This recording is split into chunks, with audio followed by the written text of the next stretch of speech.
As the mayor of Gloucester, Massachusetts, you've been there mayor for over 3 years and lived in that community for a long time.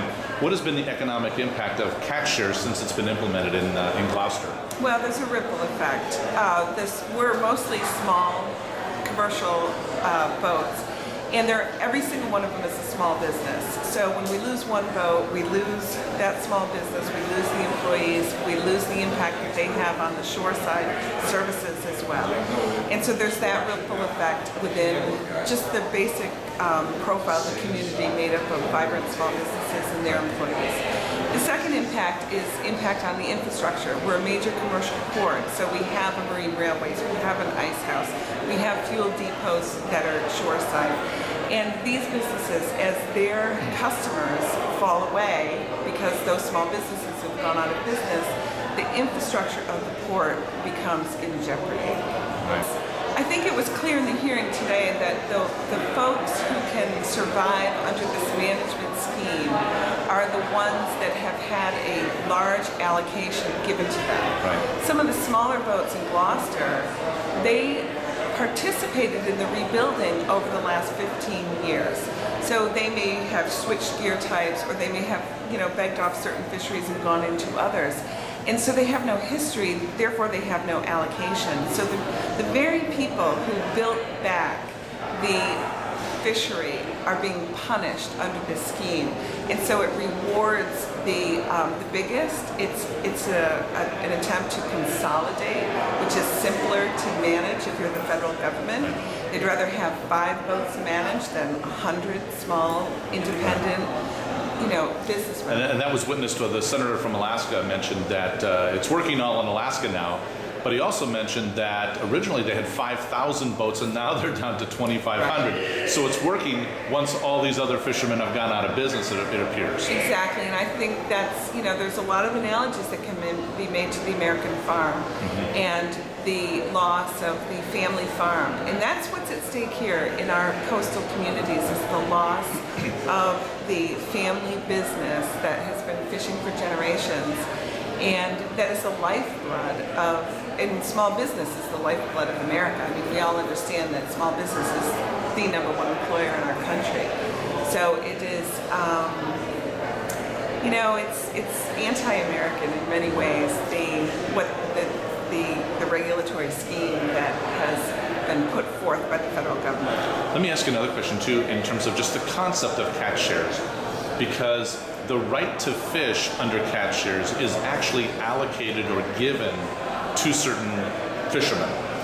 And so if my son, for instance, wanted to become a fisherman tomorrow and went out and bought a boat and he bought the equipment and he went to the federal government for a license, they would in essence redirect him back to possibly a private equity company, some people say a hedge fund, or other people that own the quota, that own the right to fish, but are private entities.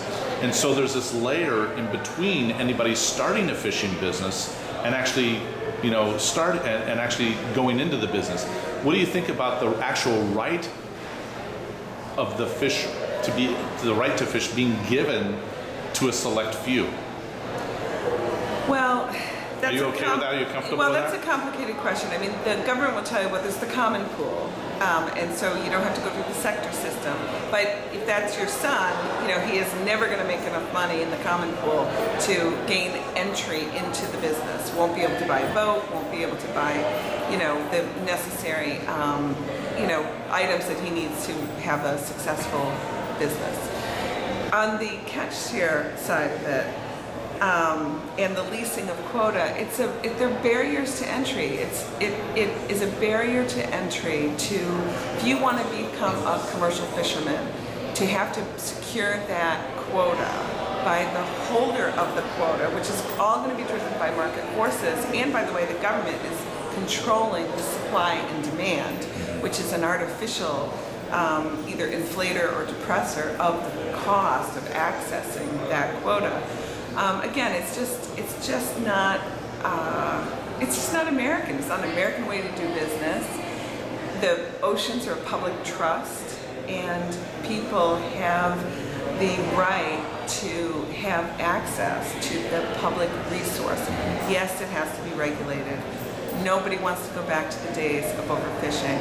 And in large part, it's has been addressed in this country. I always say that a fish caught in Gloucester is caught in a sustainable manner, and it's the cleanest, freshest, coldest, most delicious fish you can have. I know maybe some on the West Coast in Alaska. I don't know, kind of like Los Angeles, but that sounds a lot of it. Start talking about Los Angeles fish. You talk about all right, Santa Barbara. The North Atlantic and the cold waters of the North Atlantic. I mean, America has figured out, how to catch sustainable fish to bring it to the homes. Okay, now you're a politician, you get elected, so let me ask you a political question. Yep. John Kerry was quoted in your hometown newspaper last year as a person that attended a meeting with him said that he thought the head of NOAA, Jane Lubchenco, was a friend of the fishermen. Do you think Jane Lubchenco is a friend of fishermen? She came to Gloucester and she behaved like a friend for about a day. And she was new on the job, so she was doing the outreach. But I think this hearing today is clear that she's more internally focused, and she's a friend of the bureaucracy, she's a friend of the agency, she's a friend of the conservative interpretation of the laws.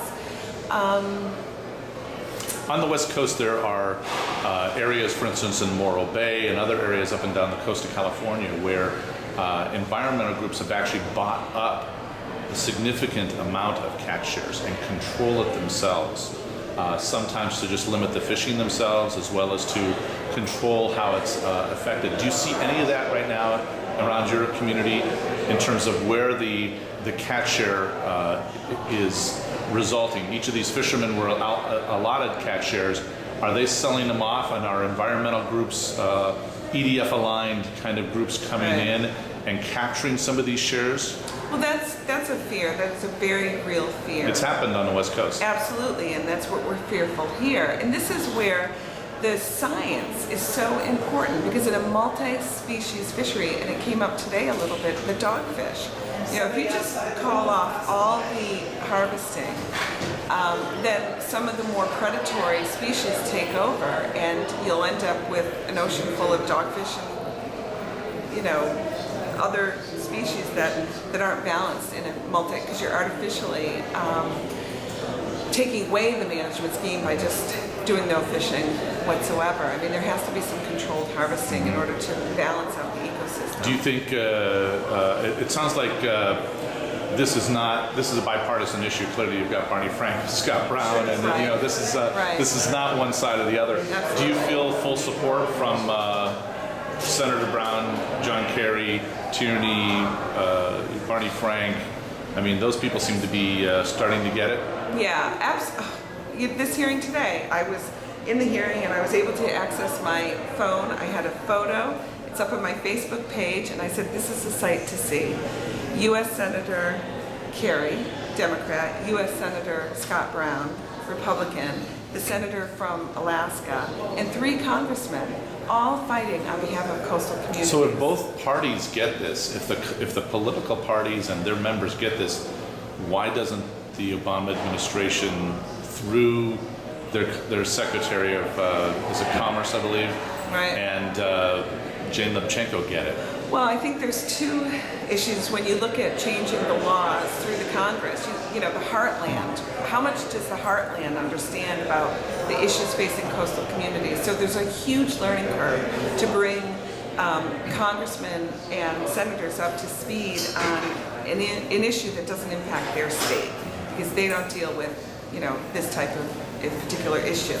I think, again, in terms of the administration, the Obama administration, I often say if he really knew what was going on, he would pay attention to this issue. And I think that it's, maybe I'm being naive, but I don't think it's getting to his desk. I think it's being stopped at the level of the administrator of NOAA and the U.S. Commerce.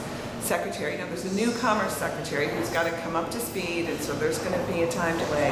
But we have asked, I've written a letter to President Obama on this issue and have gotten no response. And I'm a Democrat, and I went to his inauguration and drove with my children to Washington, D.C. and stood in the cold and the frigid temperature to see him sworn in and to have him ignore this issue on that's impacting so many people in our community, a way of life in America, and an over-regulated government in terms of the fishery is a huge disappointment. So I can't let you go without asking you about your hometown newspaper, which seems to be leading the cause, really almost nationally, on catch shares and exposing or just writing all angles and getting the facts out there.